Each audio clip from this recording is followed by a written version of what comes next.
శంకర్ జెండే బయట కూర్చొని మాట్లాడుకుంటూ, నా టార్గెట్ రవిలో మార్పు తీసుకురావడానికే అని చెప్పాను కదా.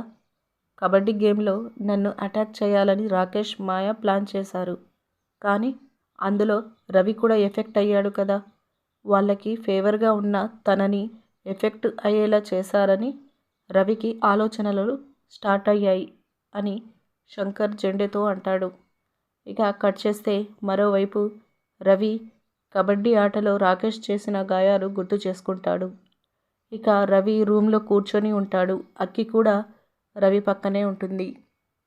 రవికి అయిన గాయాలపై ఆయింట్మెంట్ రాస్తూ, నువ్వు నా భర్తవి, నీకు సేవ చేయడం నాకు తక్కువగా అనిపిస్తుందా అని అక్కి చాలా ప్రేమతో రవితో అంటూ ఆయింట్మెంట్ పెడుతూ ఉంటుంది. రవి మాత్రం కాస్త హ్యాపీగా ఫీల్ అవుతాడు. అదే సమయంలో గౌరీ అటుగా వెళ్తూ అక్కి రవిలను చూస్తుంది. అలా వాళ్ళిద్దరిని చూస్తూ చాలా సంతోషపడుతుంది. ఇలా మనకి చూపిస్తారు. ఇదండి ఇవాల్టి అప్డేట్స్. ఇలాంటి డైలీ అప్డేట్స్ కోసం మన ఛానల్ని సబ్స్క్రైబ్ చేసుకోండి. Thank you.